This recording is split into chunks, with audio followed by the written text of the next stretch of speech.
Evangelho de Lucas, no capítulo de número 15, e no versículo de número 11. Lucas 15, 11. Diz assim a palavra do Senhor: um homem tinha 2 filhos. O mais novo disse ao pai: pai, quero a minha parte da herança. Assim, o pai repartiu a propriedade entre eles. Não muito tempo depois, o filho mais novo reuniu tudo que tinha. Foi para uma região distante lá, desperdiçou os seus bens, vivendo desenfreadamente. Depois de ter gastado tudo, houve uma grande fome em toda aquela região e ele começou a passar necessidade. Por isso foi empregar-se com um dos cidadãos daquela região, que o mandou para o seu campo, a fim de cuidar de porcos. Ele desejava alimentar-se com as vagens de alfarrobeira que os porcos comiam, mas ninguém lhe dava nada. Caindo em si, disse: quantos empregados do meu pai têm comida com fartura, e eu aqui morrendo de fome? Vou me levantar, voltar para o meu pai e dizer a ele: pai, pequei contra o céu e contra ti. Já não sou digno de ser chamado teu filho. Trata-me como um dos teus empregados. A seguir, levantou-se, foi para o teu pai. E ele ainda estava longe quando o pai o viu, o qual, movido por compaixão, correu, abraçou-o fortemente e ternamente o beijou. E você diz: glória a Deus. Deus, a sua palavra foi lida, Pai. O Senhor sabe que esse povo não vem me ouvir, porque eu não tenho nada para oferecer a eles, se do céu não me for dado. Por isso fala com a gente nessa noite. Ensina, nos exorta, nos levanta, nos acalma, nos responde-nos e manifesta o teu poder. É o que eu oro e te agradeço. Em nome de Jesus, e os que acreditam, digam. Meus irmãos, a parábola do filho pródigo, ela pode até parecer um pouco desconexo ao que se diz respeito da ideia dessa conferência, mas ela não é só a história de um jovem que saiu de casa. Ela é o espelho da nossa vida, especialmente de um homem chamado para liderar uma casa. Todo pai, antes de tudo, foi um filho.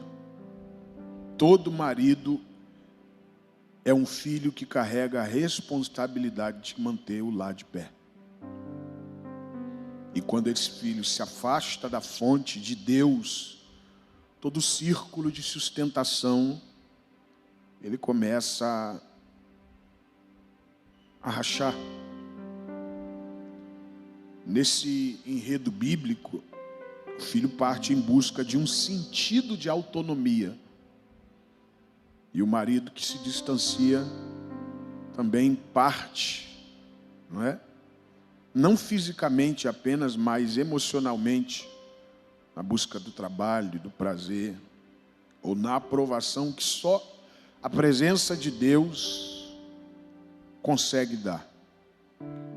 A casa continua, mas o sustento invisível enfraquece, e aquilo que parecia liberdade vira vazio, o que parecia solução vira um combustível para o desmoronamento. Existe aqui uma frase que se desencadeia na psique desse rapaz, para ele tomar essa decisão, que é: aqui não é mais o meu lugar. Em algum momento da sua vida você já sentiu essa inquietação, esse incômodo que te faz olhar para a própria vida e pensar em uma insatisfação que não tem nome, mas pesa no peito. Um desejo que, mesmo que você não saiba com a razão, ele te move para querer partir, mesmo sem saber para onde vai. Talvez seja em áreas da vida que, ao seu ver, já não fazem mais sentido. Em um chamado ministerial, ou na vida cristã que perde a cor.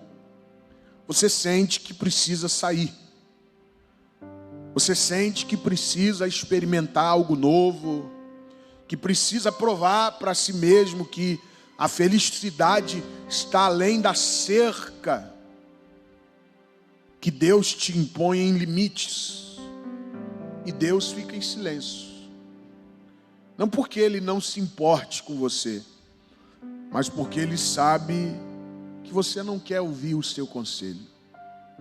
Ele poderia segurar, te convencer, te colocar medo, te mostrar o final da estrada muito antes do começo, mas o verdadeiro amor, e é isso que eu gosto de Deus, Ele não aprisiona.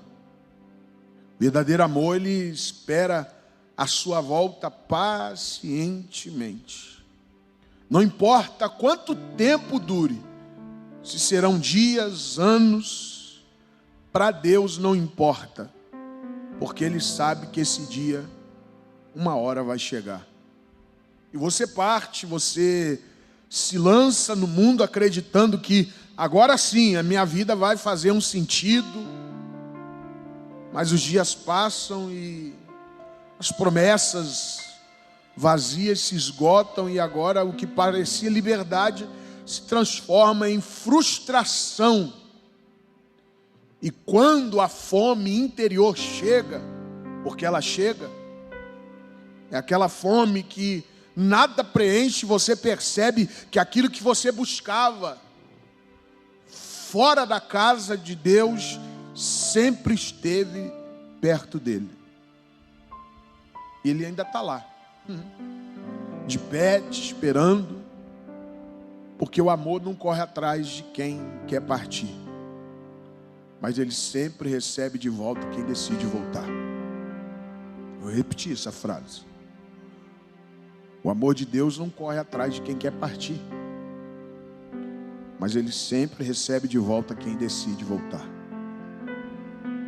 Essa história é sobre nós, gente. Sobre eu e você, que nós vivemos nesse impasse entre a certeza e a indecisão, entre a dúvida e a clareza. Não porque a vida é complicada, mas porque Deus raramente age do jeito que nós esperamos. Em seguida, nós nos tornamos alguém inquieto, insatisfeito, dentro de um lugar que tinha tudo para ser suficiente. E nós nos tornamos pessoas assim, porque nós vamos aprender uma grande verdade, que o problema nunca foi a casa, nunca foi o pai, nunca foi o ambiente, ou muito menos o lugar. O problema sempre foi o vazio que o ser humano carrega, tentando preencher com coisas insignificantes. Porque quem não encontra paz dentro de si, guarda isso, nunca encontrará a paz em lugar nenhum, muito menos na casa de Deus. Existe aqui algumas lições que eu quero tratar com vocês sobre esse texto, e essas lições, elas se encontram no texto. Olha o que a Bíblia diz.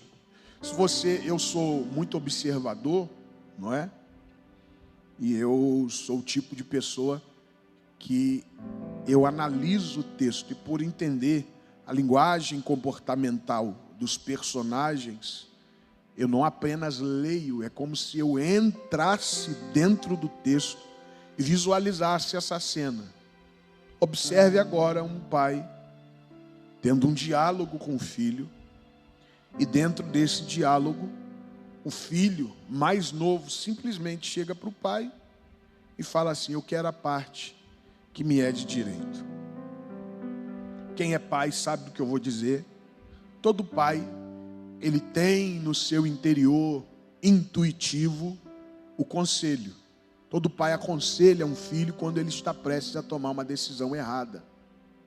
Só que, se você observar o texto diz que o filho pede ao pai, ponto. E o pai entrega para o filho aquilo que ele pede, e ponto. E eu perguntei para Jesus assim: por que o Senhor, nessa parábola, não colocou que o pai devia aconselhar o filho? E aí Deus falou a seguinte coisa para mim: meu filho, eu não falo com quem já decidiu agir. Essa é a primeira verdade dentro desse texto. Pediu ao pai e o pai repartiu e deu. Porque a grande verdade é essa. Guarde essa primeira lição. Deus não fala com quem já decidiu agir. O silêncio de Deus, ele dói, mas não porque ele nos abandonou, e sim porque ele sabe que quando nós decidimos nos abandonar sozinhos.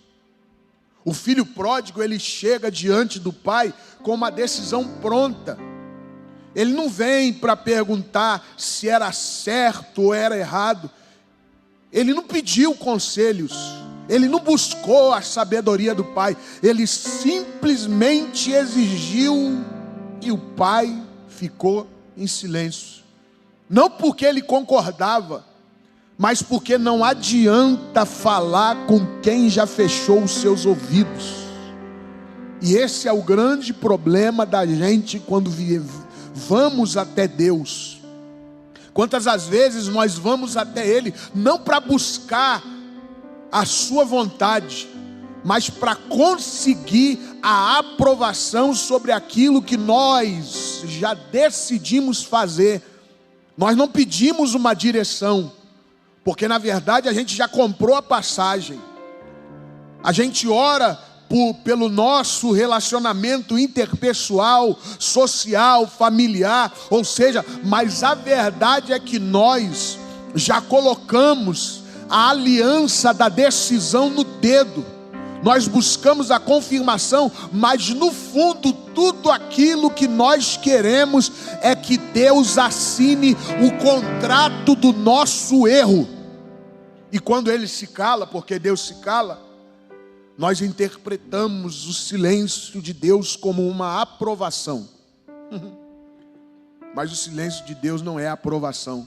O silêncio de Deus é um alerta.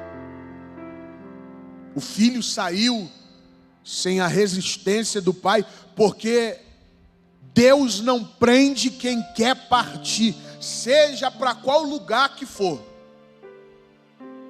Mas o que ele não sabia é que tudo o que ele julgava de liberdade se tornaria lá na frente escravidão. Então, guarde o que eu vou te falar aqui. Se Deus está em silêncio, talvez não seja porque você está certo. Talvez seja porque você já decidiu errar. E Deus não fala com quem já tomou a sua decisão. Eu queria que você fosse comunicativo com esse homem que está do seu lado, porque essa mensagem é pedagógica. Comunicasse com ele, diga isso para ele. Deus não fala com quem já decidiu agir.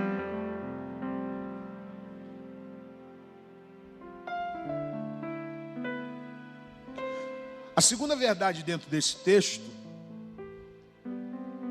está aqui. A Bíblia diz que ele partiu para viver a vida do seu jeito. Essa é a verdade do texto. E se a gente não vigiar, nós sabemos que o mundo, ele quer mundanizar a igreja. O mundo quer relativizar o pecado para que nós achamos que não tem nada a ver. Independente do grau de igreja que nós somos, eu estou falando de templo do Espírito Santo. Hoje se brinca com aquilo que é sagrado, se faz chocarrice com as coisas de Deus. Hoje as pessoas transformam hinos que nos fazem chorar de madrugada ou no nosso momento com Deus, com brincadeira, e a gente acha que isso é legal. Simplesmente porque todo mundo que se afasta da presença de Deus vive a vida do seu jeito. Eu tenho que tomar cuidado porque o culto é transmitido online e eu sei falar. Hoje aconteceu algo na rede social de uma pessoa, não é, que desvirtua a Bíblia Sagrada para ela viver do seu jeito. Então ela explicou que a exegese, a diferença da exegese e a exegese. A exegese é encontrar no texto que existe no texto, e a exegese é colocar no texto que não existe no texto. Então, essa pessoa estava dizendo isso, e ela começou veementemente a falar e tal. E eu luto na rede social para não falar, porque não adianta falar no mundo, não é? Aonde dá vozes para gente que não sabe o que está dizendo. E eu só disse uma coisa assim: não adianta mostrar a verdade para quem tem convicção de que está certo. Você só vai perder seu tempo. Simplesmente assim. E eu tenho ganhado muita paz na minha vida, por entender que tem coisa que não merece a minha munição. Eu tenho ganhado muita paz na minha vida por entender isso, que tem coisa que não merece a minha munição, tem coisa que não merece a minha atenção. Quantas vezes a gente perde tempo da nossa vida tentando explicar uma coisa para gente que não está nem aí. A gente perde a nossa paz interior, perde a nossa noite de sono, a adrenalina chega, a gente debilita a nossa saúde por coisas que a gente não precisa. E esse texto aqui é um texto muito sério, porque esse filho, ele sai para viver a vida do seu jeito. E a segunda verdade desse texto é que toda liberdade longe de Deus é escravidão. Guarde essa frase. Toda liberdade longe de Deus é escravidão. Primeira verdade do texto: Deus não fala com quem já decidiu agir. Segunda verdade do texto: toda liberdade longe de Deus é escravidão. A pior armadilha da vida é acreditar que nós somos livres, quando na verdade nós estamos aprisionados sem perceber. O filho pródigo acreditou que a sua liberdade estava do outro lado da cerca, ou seja, viver do nosso jeito, longe da casa do pai, longe das regras e longe de qualquer limite. Ele queria decidir por si mesmo, ser o dono do seu próprio destino, ou seja, fazer do seu jeito. E ele conseguiu. Só o que ele não sabia é que liberdade sem propósito se transforma em abismo. Eu vou repetir essa frase. Liberdade sem propósito se transforma em abismo. O livre-arbítrio, ele é um presente muito perigoso. Por quê? Porque o ser humano não sabe lidar com uma vida que está apenas em suas próprias mãos.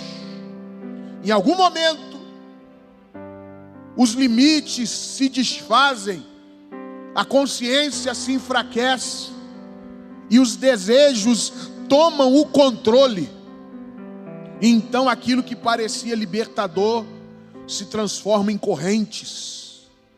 E o vício começa com uma escolha apenas. Eu vou repetir isso. Os vícios começam com apenas uma escolha.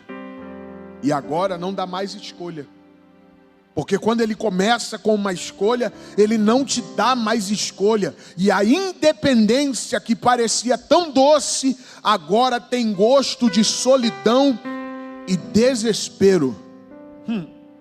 Toda pessoa sem Deus, ela vive uma liberdade vazia que a escraviza nos vícios, nas paixões desenfreadas, nas mentiras que ele mesmo conta para si. E o que começou como autonomia se termina em prisão, porque a grande verdade é essa: quem se afasta de Deus acreditando que está livre, em pouco tempo descobrirá que não existe prisão maior do que uma vida sem Ele.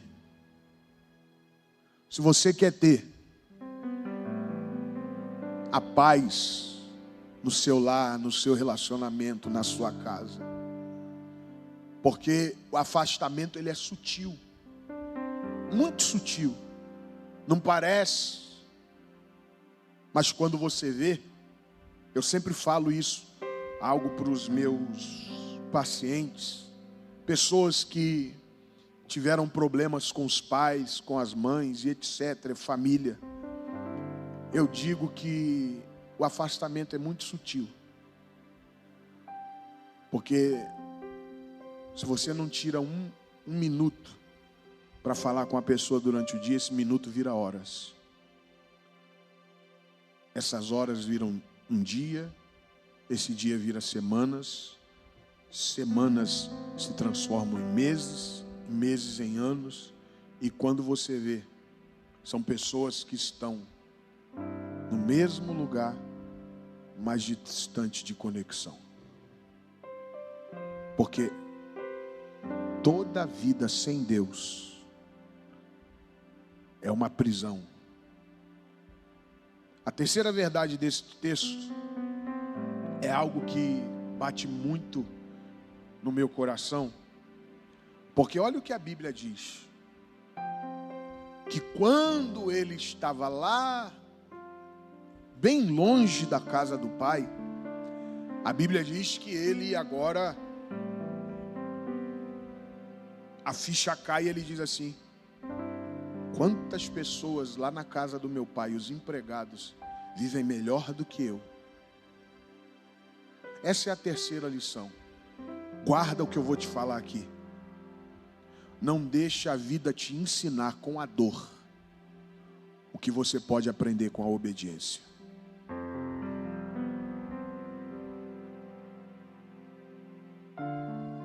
Eu vou repetir isso aqui. Não deixe a vida te ensinar com a dor o que você pode aprender com a obediência. Você pode se comunicar? Porque a ideia aqui é a gente bater esse papo para você guardar isso no seu coração. Não para te emocionar, mas para te mudar e te moldar a maneira da visão de Deus. Então você pode dizer isso para esse homem, esse macho alfa que está do seu lado, diga para ele: não deixe a vida te ensinar com a dor. Não, desse jeito aí não vai ensinar nada, irmão. Porque esse ânimo, diga, não deixe a vida te ensinar com a dor. Que você pode aprender com a obediência. Não deixa a vida te ensinar com a dor. Que você pode aprender com a obediência. Sabe por que eu estou te dizendo isso? Seja em qual área da sua vida, família, casamento, filhos, etc. Isso daqui se encaixa em todas as áreas, pastor. Porque a vida ensina, mas ensina do jeito mais cruel possível. ela não usa palavras doces, a vida não tem paciência, ela não dá advertências suaves, ela ensina pela dor, pelas marcas, pelas noites de sono perdida, pelo gosto amargo do arrependimento. E o pior, que tudo isso poderia ter sido evitado. Esse filho aqui, ele poderia ter aprendido no amor do pai, mas ele escolheu aprender no desespero da escassez. Ele poderia ter sido moldado pelo conselho, mas preferiu ter sido moldado pela humilhação. E como ele, muitos de nós já ignoramos avisos claros, sinais evidentes e convicções gritantes, apenas para ver até onde nós iríamos sem quebrar. Porque a grande verdade é que nós vivemos a era do arrependimento tardio. As pessoas preferem se arrepender do que se preservar. O senhor é pastor, o senhor sabe do que eu estou falando. As pessoas preferem se arrepender do que se preservar. Existe uma frase que diz que o custo do reparo é muito maior do que o custo do cuidado.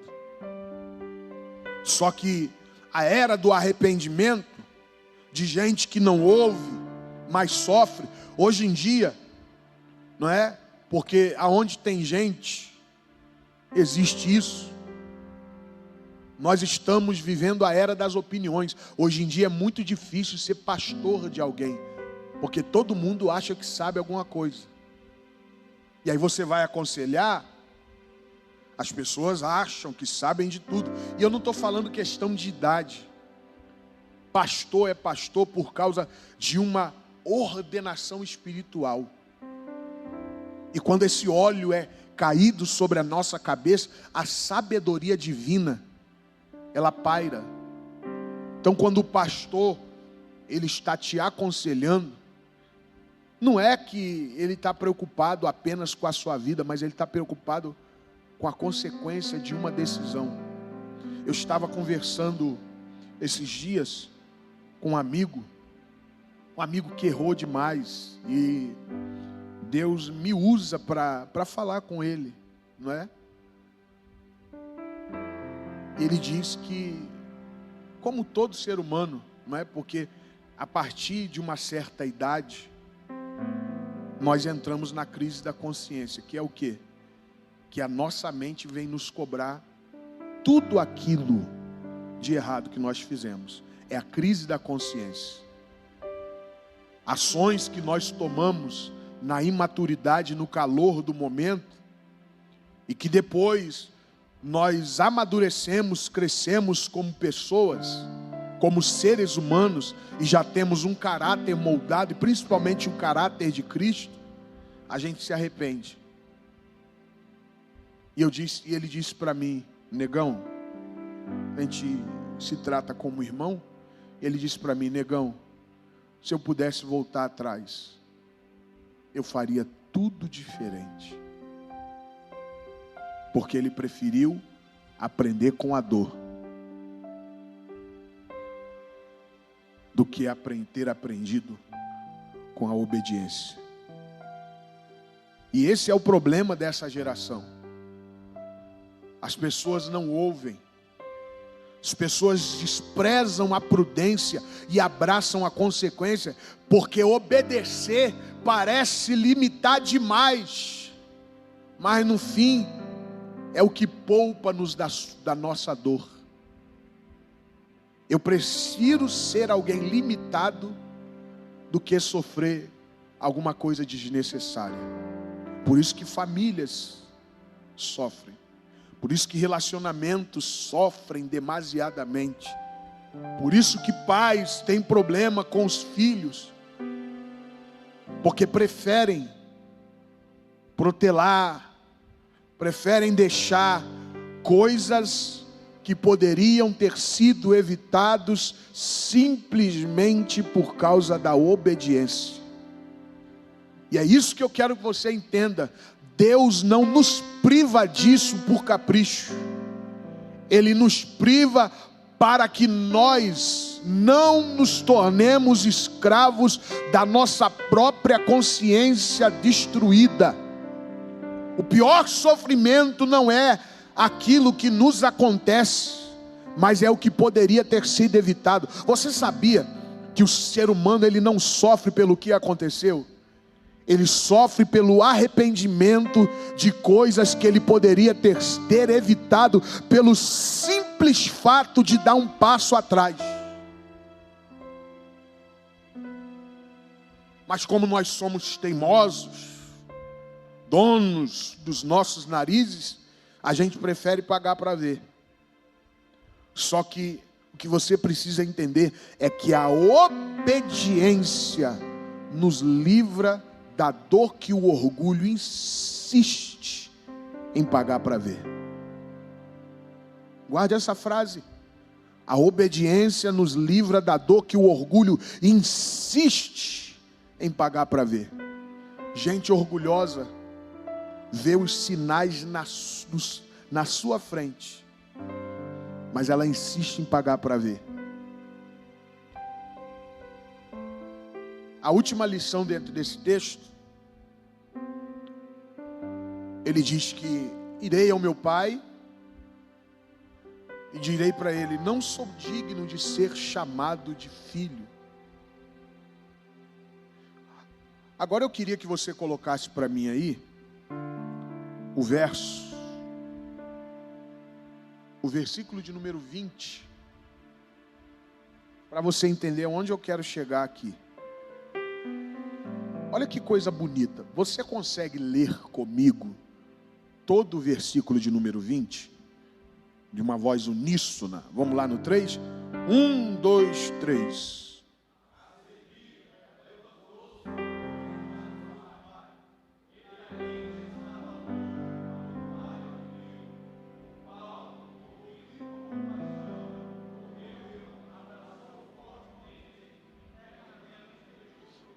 Eu quero que você preste atenção nisso aqui, porque é um detalhe importantíssimo, pastor. Olha, não tira não, pelo amor de Deus. Olha o que a Bíblia diz, ó. E levantou-se e foi para o seu pai. Olha o texto. Ele ainda estava longe quando o pai o viu. Ele levantou, foi, e ele, quando estava longe, o pai o viu. Essa é uma das maiores lições, porque tudo aquilo que ele colheu na vida foram o resultado das suas decisões. Ele tinha tudo, perdeu por causa das suas decisões. E muitas vezes a gente acha que a porta está fechada para o diálogo, uma série de coisas na nossa vida. Mas na verdade, essa é a última lição dentro desse texto. Não foi a porta que fechou. Era você que estava batendo no lugar errado.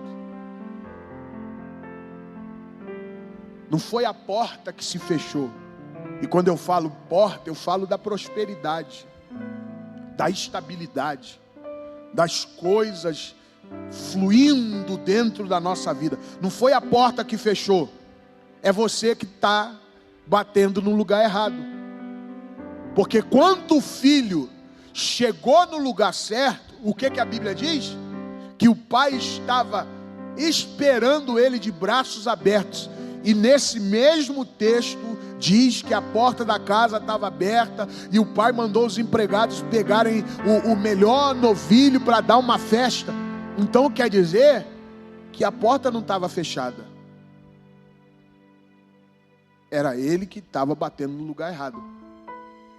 Porque as portas fechadas, elas só estão fechadas porque nós estamos procurando felicidade no lugar errado.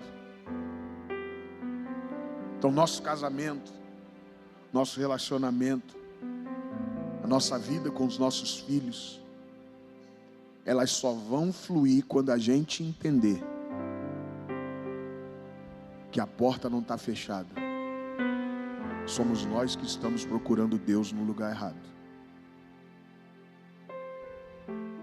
E a pior frustração da vida não é encontrar a porta fechada, é bater desesperadamente em portas que nunca foram para você.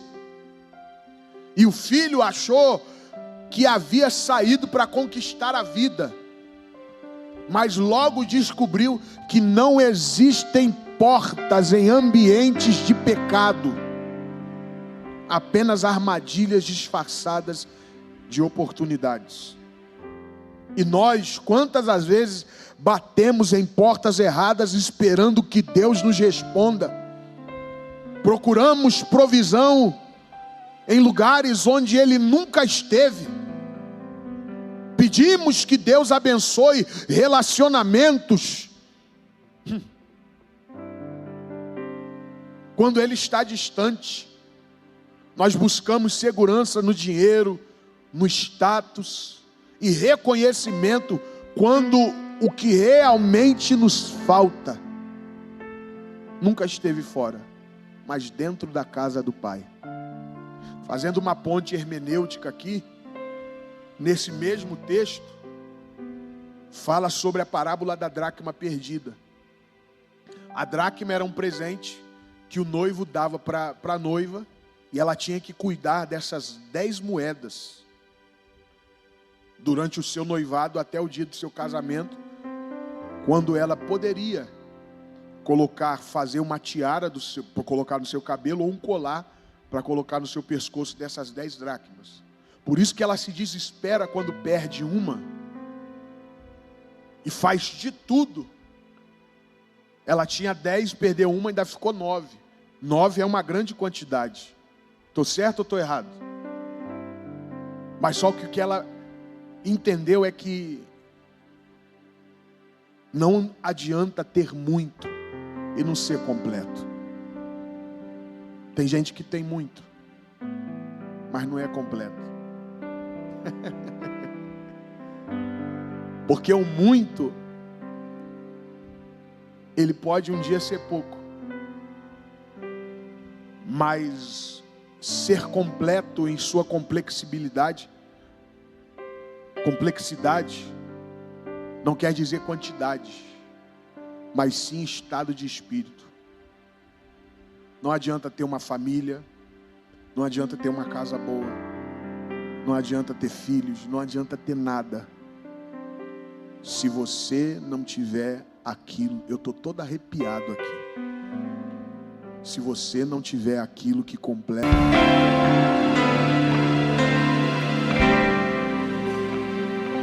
Bendito Deus, nós te damos graça, Pai. Nos ajuda a entender essas verdades, que o Senhor não fala com quem já decidiu agir. Nos ajude, Pai. Nos ajude a entender que toda liberdade longe de Ti é escravidão. Nos ajude a entender, ó Deus, que eu não posso deixar a dor me ensinar aquilo que eu poderia ter aprendido com a obediência. E a última verdade, Pai, não foi a porta que fechou. Sou eu que estava procurando nos lugares errados. Nos ajuda, Deus. No nome de Jesus, no nome de Jesus. Você pode cantar isso?